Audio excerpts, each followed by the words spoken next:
യോ what's up guys, welcome back to my channel Mister Strange. അപ്പോൾ നിങ്ങൾ ടൈറ്റിൽ കണ്ടതുപോലെ തന്നെ ഇന്നത്തെ വീഡിയോ ഒരു ബ്രേക്ക് പാഡ് റീപ്ലേസ്മെൻറ്റിനെ കുറിച്ചാണ്. നമ്മൾ ഏറ്റവും കൂടുതൽ യൂസ് ചെയ്യുന്നതും എന്നാൽ ഏറ്റവും കുറച്ച് മെയിൻറ്റെയിൻ ചെയ്യുന്നതുമായ ഒരു പാർട്ടാണ് നമ്മുടെ ബ്രേക്സ്. സമയാസമയത്ത് ബ്രേക്ക് പാഡ്സ് മാറുക എന്നല്ലാതെ ഒരു ഡിസ്ക് ബ്രേക്കിൽ മെയിൻറ്റെയിൻ ചെയ്യേണ്ട വേറെയും കുറച്ച് പാർട്സ് ഉണ്ട്. അപ്പോൾ അവ എന്തൊക്കെയാണെന്നും എങ്ങനെ ബ്രേക്ക് പാഡ്സ് നമുക്ക് തന്നെ റീപ്ലേസ് ചെയ്യാം എന്നൊക്കെ പറഞ്ഞു തരാനുമാണ് ഈ ഒരു വീഡിയോ. അപ്പോൾ ഞാൻ കൂടുതൽ നീട്ടുന്നില്ല, നമുക്ക് നേരെ വീഡിയോയിലേക്ക് കിടക്കാം.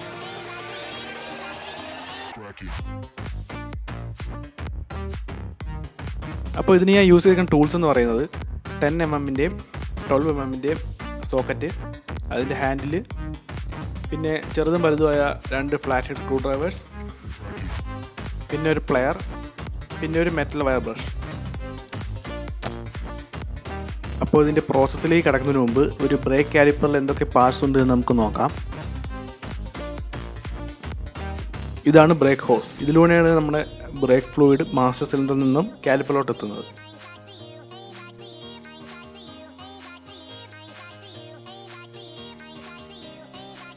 ഇതാണ് ബ്ലീഡർ വാൽവ്. ഇതിലൂടെയാണ് നമ്മൾ ബ്രേക്ക് ബ്ലീഡ് ചെയ്യുന്നത്.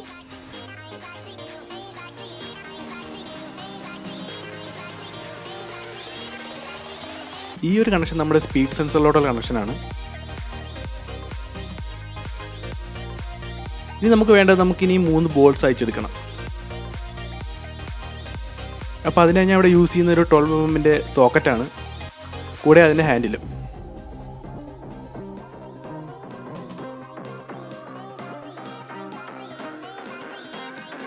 ഇത് അഴിക്കുമ്പോൾ ശ്രദ്ധിക്കുക, നമ്മൾ ഒരിക്കലും ഒരു റിംഗ് സ്പാനർ യൂസ് ചെയ്യരുത്. കാരണം റിംഗ് സ്പാനർ ഇപ്പം നിങ്ങൾ യൂസ് ചെയ്യുന്ന ഒരു 12 പോയിൻ്റ് ഉള്ള ഒരു റിംഗ് സ്പാനറാണ് യൂസ് ചെയ്യുന്നതെങ്കിൽ ഈ ബോൾട്ടിൻ്റെ അറ്റമൊക്കെ പെട്ടെന്ന് തന്നെ റൗണ്ടായി പോകും.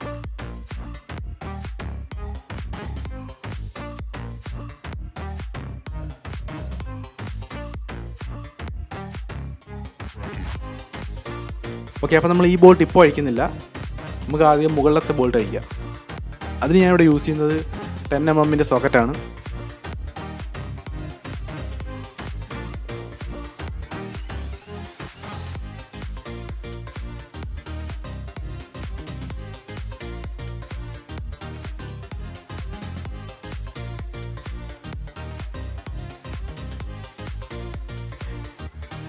ഇനി നമുക്ക് ഈ ബോൾട്ട് അയച്ചെടുക്കാം.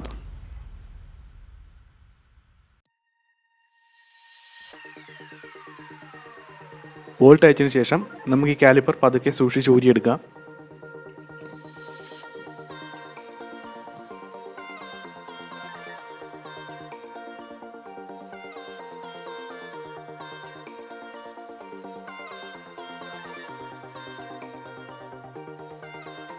ഈ കാണുന്ന 2 ബ്രേക്ക് പാഡ്സ്. ഇതിൻ്റെ ഇടയ്ക്കാണ് നമ്മുടെ ഡിസ്ക് വരുന്നത്. ഈ കാണുന്ന 2 ഇതിൻ്റെ ലോക്കാണ്. അപ്പോൾ നമുക്ക് ഈ ലോക്കൊന്ന് അഴിക്കാം.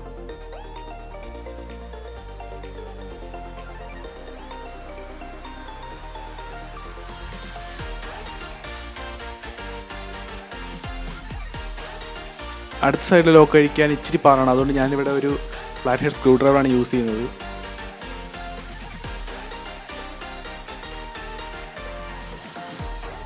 അപ്പോൾ ഈ ലോക്ക് അഴിക്കുമ്പോൾ ഈ പിൻ എങ്ങോട്ടെങ്കിലും തെറിച്ചു പോകാതെ സൂക്ഷിക്കുക.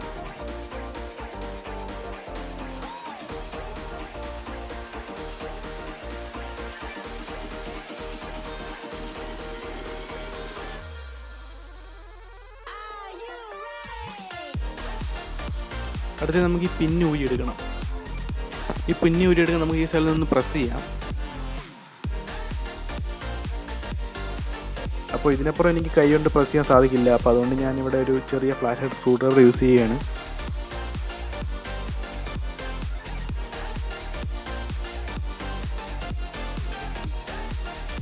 ഇനി നമുക്കിത് ഈസി ആയിട്ട് ഊരിയെടുക്കാം.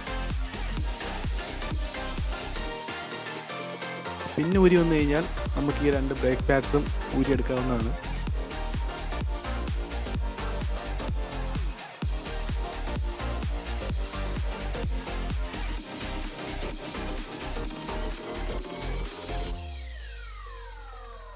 ബ്രേക്ക് കാലിപ്പർ ഒരിക്കലും ഒരു ബ്രേക്ക് ഹോസിൽ തൂക്കിയിടരുത്. കാരണം ബ്രേക്ക് ഹോസ് ഡിസൈൻ ചെയ്തേക്കുന്നത് ബ്രേക്ക് കാലിപ്പറിൻ്റെ വെയിറ്റ് താങ്ങാൻ വേണ്ടിയല്ല, അത് ഡാമേജ് ആയി പോകത്തേ ഉള്ളൂ. അപ്പം ഒരിക്കലും അങ്ങനെ ചെയ്യരുത്. അതുപോലെ നിങ്ങൾക്ക് ഒരു ബഞ്ചി കോഡോ അല്ലെങ്കിൽ ഇപ്പം ഞാനിവിടെ ചെയ്യുന്ന പോലെ ഒരു ബോൾട്ട് ഇട്ടോ ടൈറ്റ് ചെയ്ത് വെക്കാം.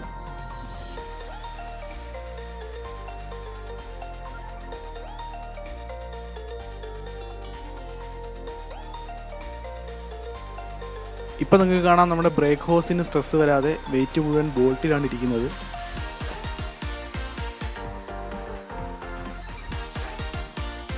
അപ്പോൾ ഇതാണ് നമ്മുടെ ബ്രേക്ക് പാഡ്സ്.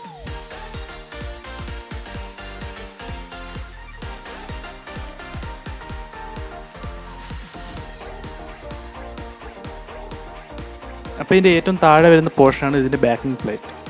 ഈ ബാക്കിംഗ് പ്ലേറ്റിലാണ് നമ്മുടെ ഫ്രിക്ഷൻ മെറ്റീരിയൽ ഫിക്സ് ചെയ്ത് വെച്ചിരിക്കുന്നത്.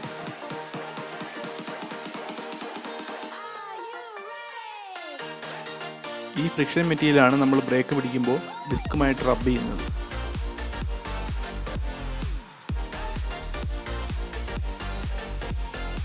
ഇപ്പോൾ ഈ ഫ്രിക്ഷൻ മെറ്റീരിയൽ ഉണ്ടെങ്കിൽ നിങ്ങൾക്കൊരു ഗ്യാപ്പ് കാണാൻ സാധിക്കും. ആ ഗ്യാപ്പാണ് ഇതിൻ്റെ വെയർ ഇൻഡിക്കേറ്റർ. ഇത് നോക്കിയാണ് നമ്മൾ ഈ പാഡിന് എത്രത്തോളം ലൈഫ് ഇനി ബാക്കിയുണ്ട് എന്ന് ചെക്ക് ചെയ്യുന്നത്. ഞാൻ ഇനി ഒരു ബ്രേക്ക് പാഡ് കാണിച്ചു തരാം. അപ്പോൾ ഈ ഒരു ബ്രേക്ക് പാഡ് നിങ്ങൾക്ക് കാണാൻ സാധിക്കും, ഇതിനകത്ത് വെയർ ഇൻഡിക്കേറ്റർ എന്ന് പറഞ്ഞ സാധനമില്ല.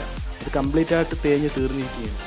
അപ്പോൾ ഇതാണ് ഒരു ബ്രേക്ക് പാഡിന് യൂസ് ചെയ്യാൻ പറ്റുന്ന മാക്സിമം ലിമിറ്റ്. ഇതിനപ്പുറം ഒരു കാരണവശാലും ഒരു ബ്രേക്ക് പാഡ് യൂസ് ചെയ്തത്. ഈ ഒരു ലിമിറ്റിനപ്പുറം നമ്മൾ ബ്രേക്ക് പാഡ് യൂസ് ചെയ്ത് കഴിഞ്ഞാൽ ഈ ബ്രേക്ക് പാഡിലെ ഫിക്ഷൻ മെറ്റീരിയൽ മുഴുവൻ തേഞ്ഞ് കഴിഞ്ഞിട്ട് അതിനുശേഷം അവസാനമുള്ള ബാക്കിംഗ് പ്ലേറ്റ് ഈ ഡിസ്കുമായിട്ട് കോൺടാക്റ്റ് വരികയും ഡിസ്ക് വളരെ പെട്ടെന്ന് സ്ക്രാച്ചസ് വന്ന് ഡാമേജായി പോവുകയും ചെയ്യും. ഇനി നമുക്കൊരു ഫ്രഷ് ഡിസ്ക് പാഡും കംപ്ലീറ്റ് ആയിട്ട് വേണോട്ടായ ഡിസ്ക് പാഡും തമ്മിലുള്ള ഡിഫറൻസ് ഒന്ന് നോക്കാം. അതിനു മുമ്പായിട്ട് ഞാൻ കാര്യം കാണിച്ചു തരാം.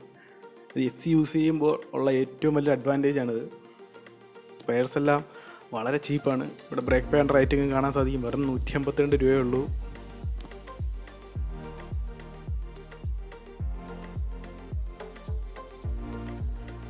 അപ്പോൾ ഇതാണ് ഒരു പുതിയ ബ്രേക്ക് പാഡ്. നിങ്ങൾക്ക് ഇതിൻ്റെ ഫ്രിക്ഷൻ മെറ്റീരിയലിൻ്റെ തിക്നെസ് കാണാൻ സാധിക്കും. അതുപോലെ തന്നെ വെയർ ഇൻഡിക്കേറ്റർ എത്രത്തോളം ഡീപ്പാണെന്നും കാണാൻ കഴിയും. ഇത് കംപ്ലീറ്റ് ആയിട്ട് വേണോട്ടായ ഒരു ഡിസ്ക് പാഡാണ്. രണ്ടിൻ്റെയും ഡിഫറൻസ് കാണാം. പുതിയതിൽ വെയർ ഇൻഡിക്കേറ്റർ നല്ലതുപോലെ കാണാൻ സാധിക്കും. പഴയതിൽ വെയർ ഇൻഡിക്കേറ്റർ എന്ന് പറയുന്ന ഒരു സംഭവമേ ഇല്ല. കംപ്ലീറ്റ് ആയിട്ട് അത് വേണോട്ടായിട്ടിരിക്കുകയാണ്.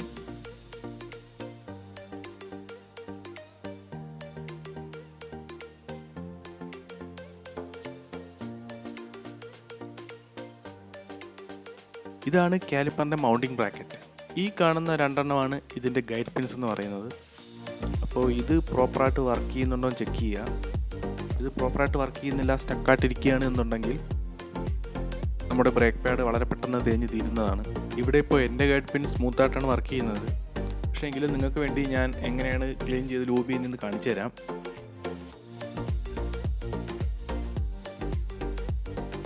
നമ്മൾ ഈ ഗൈഡ് പിൻസ് ക്ലീൻ ചെയ്യുന്ന സമയത്ത് ശ്രദ്ധിക്കുക, നേരത്തെ പറഞ്ഞ പോലെ നമ്മുടെ ബ്രേക്ക് കാലിപ്പർ ഒരിക്കലും ബ്രേക്ക് ഹോസിൽ തൂക്കിയിടരുത്. എന്തെങ്കിലും ഒരു സപ്പോർട്ട് കൊടുത്തിട്ട് വേണം കാലിപ്പർ വയ്ക്കാൻ. ബ്രേക്ക് കാലിപ്പറിന് സപ്പോർട്ട് കൊടുക്കാനായിട്ട് നിങ്ങൾക്കൊരു ബഞ്ചി കോഡോ അല്ലെങ്കിൽ ഒരു ചരടോ യൂസ് ചെയ്യാം. ഞാനിവിടെ ഒരു ചെറിയ ഷൂവിൻ്റെ ലേസ് പോലത്തെ ഒരു സംഭവമാണ് യൂസ് ചെയ്യുന്നത്.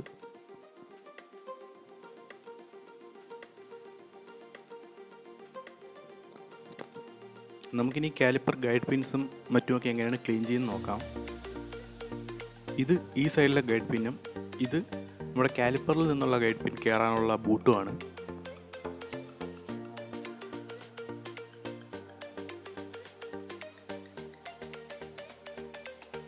ഈ കാണുന്നൊരു ക്ലിപ്പാണ് ഇതിൻ്റെ ബ്രേക്ക് ഹാർഡ്വെയർ എന്ന് പറയുന്നത്.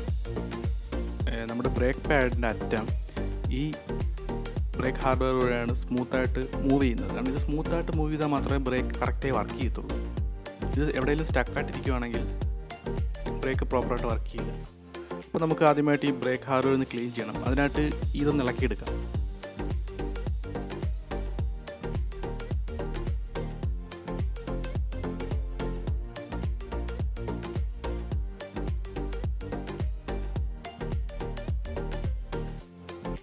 അപ്പോൾ ഇതാണ് ഒരു ബ്രേക്ക് ഹാർഡ്വെയർ.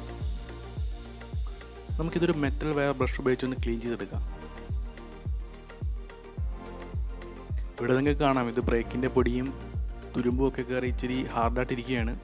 അപ്പോൾ ഇത് ഹാർഡായിട്ടിരുന്ന് കഴിഞ്ഞാൽ ബ്രേക്ക് പാഡ് നല്ലതുപോലെ മൂവ് ചെയ്യില്ല.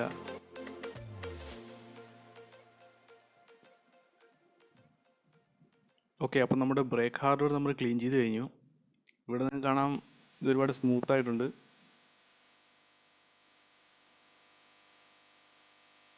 ഇനി നമുക്ക് ഈ ബ്രേക്ക് ഹാർഡ്വെയർ സീറ്റ് ആവുന്ന പൊസിഷൻ ഒന്ന് ക്ലീൻ ചെയ്യാം. ഈ ഒരു ഏരിയ നമ്മൾ ക്ലീൻ ചെയ്യുമ്പോൾ ശ്രദ്ധിക്കേണ്ട ഒരു കാര്യം എന്ന് പറയുന്നത്, നമ്മുടെ ബൂട്ട് ഇതിനടുത്താണ് ഇരിക്കുന്നത്. അപ്പോൾ നമ്മൾ ഈ മെറ്റൽ വെയർ ബ്രഷ് യൂസ് ചെയ്യുമ്പോൾ നമ്മുടെ ബൂട്ട് ഡാമേജ് ആവാതെ സൂക്ഷിക്കുക.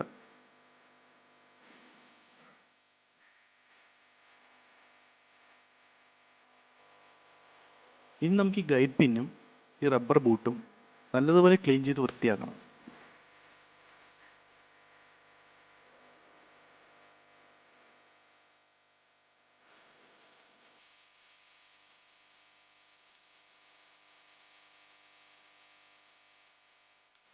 അപ്പോൾ നമുക്കിനി ഗൈഡ് പിൻസ് രണ്ടും ഗ്രീസ് ചെയ്യണം.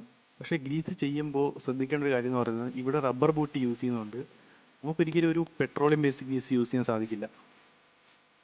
അതിന് പകരം നമ്മളിവിടെ യൂസ് ചെയ്യുന്ന ഒരു റബ്ബറിന് സ്യൂട്ടബിൾ ആയിട്ടുള്ള ഗ്രീസാണ്. സാധാരണ ബ്രേക്ക് പാഡ് വാങ്ങുമ്പോൾ ചെറിയൊരു സാമ്പിൾ പാക്കറ്റ് അതിൻ്റെ കൂടെ കിട്ടും. പക്ഷേ ചില സമയത്ത് ഇത് കിട്ടാൻ ബുദ്ധിമുട്ടാണ്.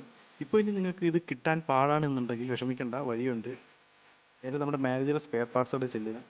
അവിടെ ചെന്ന് കാലിപ്പർ പിൻ ഗ്രീസ് ചോദിച്ചാൽ മതി. ഏകദേശം ഒരു 12 രൂപ കണ്ട് വരത്തുള്ള ഒരു ചെറിയൊരു പാക്കറ്റാണ്. ഞാൻ അതിൻ്റെ പ്രോഡക്റ്റ് കോഡ് താഴെ ഡിസ്ക്രിപ്ഷനിൽ കൊടുത്തിട്ടുണ്ട്. അപ്പോൾ അത് മതിയാവും നമ്മുടെ ഗൈഡ് പിൻസ് ഗ്രീസ് ചെയ്യാൻ.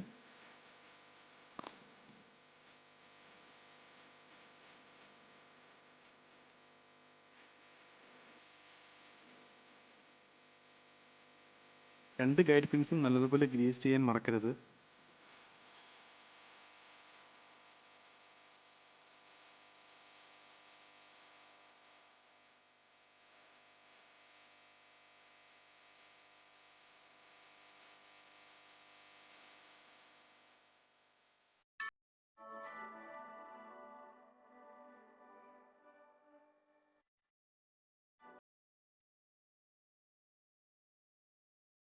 രണ്ട് ഗൈഡ് പിൻസും നല്ലതുപോലെ ഗ്രീസ് ചെയ്ത് കഴിഞ്ഞാൽ നമുക്ക് കാലിപ്പർ ബ്രാക്കറ്റ് തിരിച്ച് ഫിറ്റ് ചെയ്യാം.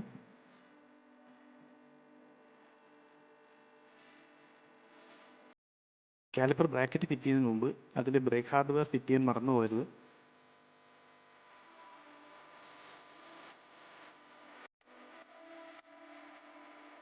ബ്രേക്ക് ഹാർഡ്വെയർ ഫിറ്റ് ചെയ്യാൻ എളുപ്പമാണ്. കറക്റ്റ് ആ പൊസിഷനിൽ വെച്ച് ഒന്ന് പ്രസ് ചെയ്താൽ മാത്രം മതി.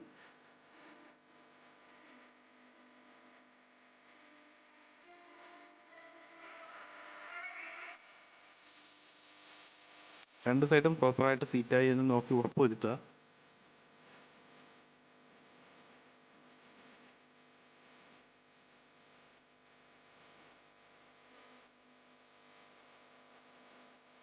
ഇനി നമുക്ക് കാലിപ്പർ ബ്രാക്കറ്റ് തിരിച്ച് ഫിറ്റ് ചെയ്യാം.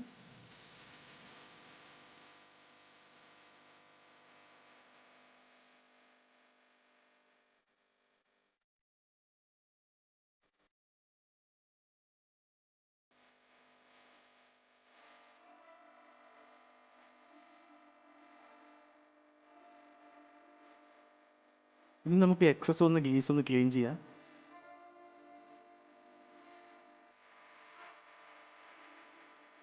ഇനി നമ്മുടെ കാലിപ്പർ നല്ലതുപോലെ മൂവ് ആവുന്നുണ്ടോ എന്നൊന്ന് ചെക്ക് ചെയ്യുക.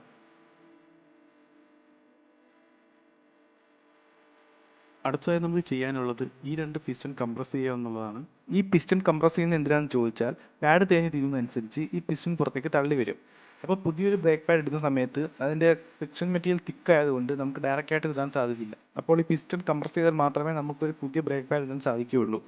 അപ്പോൾ ഇത് കംപ്രസ് ചെയ്യുന്നതിന് മുമ്പായിട്ട് ആ പിസ്റ്റണിൻ്റെ സർഫസിലുള്ള ബ്രേക്ക് ഡസ്റ്റ് നല്ലതുപോലെ ക്ലീൻ ചെയ്യുക. കാരണം നമ്മളിത് ക്ലീൻ ചെയ്യാതെ കംപ്രസ് ചെയ്ത് കഴിഞ്ഞാൽ ഇതിൻ്റെ സർഫസിൽ ഇരിക്കുന്ന ബ്രേക്ക് ഡസ്റ്റ് നമ്മൾ തള്ളി അകത്തോട്ട് കയറ്റുകയാണ് ചെയ്യുന്നത്. അപ്പോൾ ഇത് നമ്മുടെ ബ്രേക്ക് ഫ്ലൂയിഡും ഈ പിസ്റ്റണിൻ്റെ സീൽസും എല്ലാം ഡാമേജ് ആവാൻ കാരണമാകും. അപ്പോൾ ആദ്യം അത് നല്ലതുപോലെ ക്ലീൻ ചെയ്യുക. പിസ്റ്റൺ ക്ലീൻ ചെയ്തതുപോലെ തന്നെ ആ ഏരിയ ഫുൾ നല്ലതുപോലെ ക്ലീൻ ചെയ്തെടുക്കുക.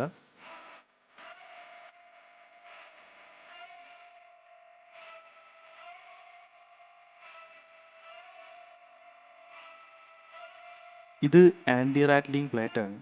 നിങ്ങൾ വണ്ടി ഓടുമ്പോൾ ബ്രേക്ക് പാഡ് കുലുങ്ങി ശബ്ദം ഉണ്ടാക്കാതിരിക്കാൻ വേണ്ടിയാണിത്. ഇനി നമുക്ക് പിസ്റ്റൺ കംപ്രസ് ചെയ്യാം. ആക്ച്വലി ഒരു പിസ്റ്റൺ കംപ്രസ് ചെയ്യേണ്ടത് ഒരു പിസ്റ്റൺ കംപ്രസർ ടൂൾ വെച്ചോ അല്ലെങ്കിൽ ഒരു സി ക്ലാമ്പ് വെച്ചോ ആണ്. പക്ഷേ അത് രണ്ടും നിങ്ങളുടെ കയ്യിൽ കാണില്ല എന്ന് എനിക്കറിയാം. അതുകൊണ്ടാണ് ഞാൻ ഈ ഒരു മെത്തേഡ് കാണിക്കുന്നത്. ഈ ഒരു മെത്തേഡ് ചെയ്യുമ്പോൾ ശ്രദ്ധിക്കുക, മാക്സിമം യൂസ് ചെയ്യാത്ത ബ്രേക്ക് പാഡ് മാത്രമേ യൂസ് ചെയ്യാവുള്ളൂ. കാരണം നമ്മളിത് ചെയ്യുന്ന സമയത്ത് ബ്രേക്ക് പാഡ് ഡാമേജ് വരാൻ ചാൻസ് ഉണ്ട്. അതുപോലെ തന്നെ ഒരു കാരണവശാലും ബ്രേക്ക് പാഡ് ഇല്ലാതെ ഈ ഒരു മെത്തേഡ് ചെയ്ത്, കാരണം നമ്മൾ ഡയറക്റ്റ് പിസ്റ്റൺ കംപ്രസ് ചെയ്യാൻ ശ്രമിച്ചു കഴിഞ്ഞാൽ പിസ്റ്റൺ ഡാമേജായി പോകത്തേ ഉള്ളൂ. അത് അവസാനം നമ്മുടെ ജോബ്സ് ഇരട്ടിയാകത്തേ ഉള്ളൂ. അതുകൊണ്ട് ഒരിക്കലും ഒരു ബ്രേക്ക് പാഡ് ഇല്ലാതെ ഈ ഒരു മെത്തേഡ് ചെയ്യരുത്. ഓക്കെ, അപ്പം നമ്മൾ നമ്മുടെ പിസ്റ്റൺസ് രണ്ടും കംപ്ലീറ്റ് ആയിട്ട് കംപ്രസ് ചെയ്തിരിക്കുകയാണ്. ഇനി നമുക്ക് ബ്രേക്ക് പാഡ്സ് ഇടാം.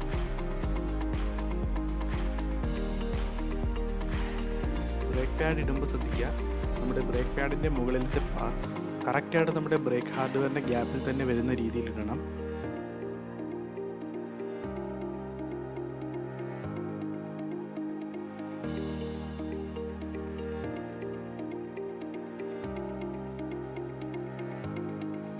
ആദ്യത്തെ ബ്രേക്ക് പാഡ് ഇട്ടതിന് ശേഷം അത് ഇളകിപ്പോകാതെ ഒരു കൈ കൊണ്ട് പിടിച്ചുകൊണ്ട് നമുക്ക് അടുത്ത ബ്രേക്ക് പാഡ് ഇടണം.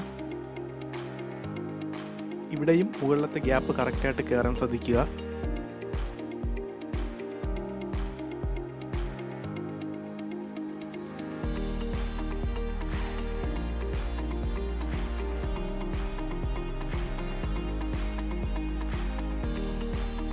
ഈ പിന്നിടുക എന്നുള്ളത് ഒരു ചെറിയ ട്രിക്കി പാർട്ടാണ്. കാരണം നമ്മൾ ഇടുന്ന സമയത്ത് മുകളിലത്തെ ഹാർഡ്വെയറിൻ്റെ ഗ്യാപ്പിൽ നിന്നും ഈ ബ്രേക്ക് പാഡ്സ് ഇളകി വരാനുള്ള ചാൻസ് കൂടുതലാണ്. അപ്പോൾ അത് ഇളകി വരാതെ സൂക്ഷിച്ച് വേണം ഈ പിൻ നമുക്ക് ഇടേണ്ടത്. ഒരു ഫസ്റ്റ് ടൈം ചെയ്യുന്ന ആൾക്ക് ഇച്ചിരി ബുദ്ധിമുട്ടായിട്ട് തോന്നും, പക്ഷേ പിന്നെ ചെയ്ത് വരുമ്പോൾ ഇതൊന്നും വലിയൊരു കാര്യമായിട്ട് തോന്നില്ല. ഇനി നമുക്ക് ഈ പിന്നിൻ്റെ ലോക്ക് ഇടാം. ചില സമയത്ത് ഈ ഒരു ലോക്ക് ഇടുക എന്നുള്ളത് ഇച്ചിരി ബുദ്ധിമുട്ടുള്ള കാര്യമാണ്. കാരണം നമ്മുടെ കൈയൊന്നും പ്രോപ്പറായിട്ട് എൻ്റെ ഇടയ്ക്ക് കയറില്ല. അപ്പോൾ ആ ഒരു ടൈമിൽ യൂസ് ചെയ്യാനാണ് ഞാൻ പ്ലെയർ എടുത്ത് വെച്ചിരുന്നത്. പക്ഷേ പ്ലെയറിൻ്റെ ആവശ്യം വന്നില്ല, ഈ കൈ കൊണ്ട് തന്നെ ഇടാൻ പറ്റുന്നേ ഉണ്ടായിരുന്നുള്ളൂ.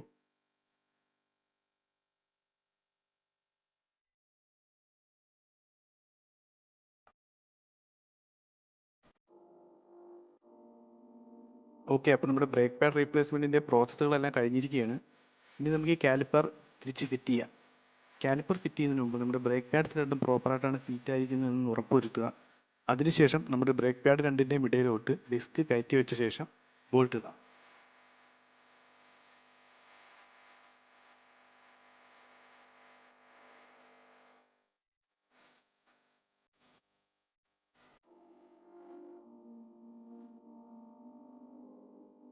ആദ്യമായി മുകളിലത്തെ ബോൾട്ട് ഇടാം. താഴത്തെ ബോൾട്ട് ഇടുമ്പോൾ സെൻസർ വയറിൻ്റെ ഗൈഡിൻ്റെ കാര്യം വിട്ടുപോകരുത്.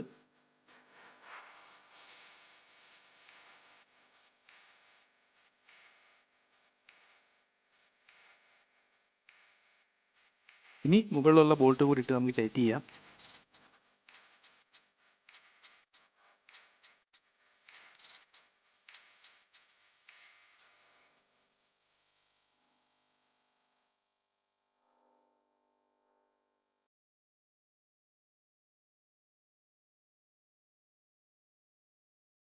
നമ്മൾ കാലിപ്പർ പിസ്റ്റൺ കംപ്ലീറ്റ് ആയിട്ട് കംപ്രസ് ചെയ്തുകൊണ്ട് ഫസ്റ്റ് ടൈം പിടിക്കുമ്പോൾ വണ്ടിക്ക് ബ്രേക്ക് കാണില്ല.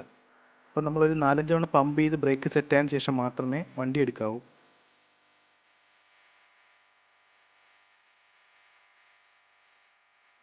അപ്പോൾ ഇത്രയേ ഉള്ളൂ ഒരു ബ്രേക്ക് പാഡ് റീപ്ലേസ്മെൻറ്റിൻ്റെ പ്രോസസ്സുകൾ. If you like this video, give this video a thumbs up, and if you're not a subscriber, think about subscribing.